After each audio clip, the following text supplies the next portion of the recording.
kuri uyu murima uyu duhagazeho twakoresheje uburyo mu masomo mu mahugurwa Rabo yaduhaye tukorana nabo uyu murima witwa push pull mu rwego rwo kurwanya nkongwa udakoresheje ya miti yindi.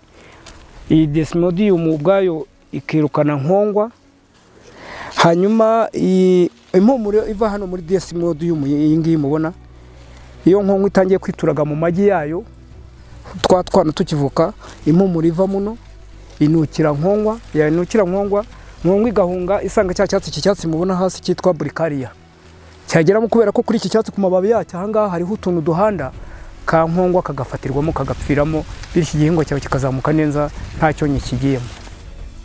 Uburyo nabubonyemo inyungu ku mikoreshereze y'amafaranga hano dukoresheje uburyo twakoresheje, ntago binsaba kujya kugura za mfumbire z'imborera zindi cyangwa za zindi za kizungu za dapo na za iri no kurwanya ya miti. Ubwo rumva yose ndayazigama akamfasha mu yindi mibereho yanjye ya buri munsi. Imiti yo kurwanya nkongwa ntago nirwa njya kurwanya nkongwa n'umwanya wo guheka cya gicuba ndimo mfuhira ibyo ntago bibamo.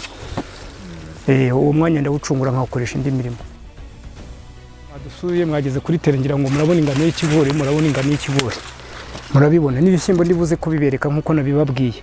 Nabo ubwabo iyo bagize ayo mutsiko tubazana hano ku murima bakirebera.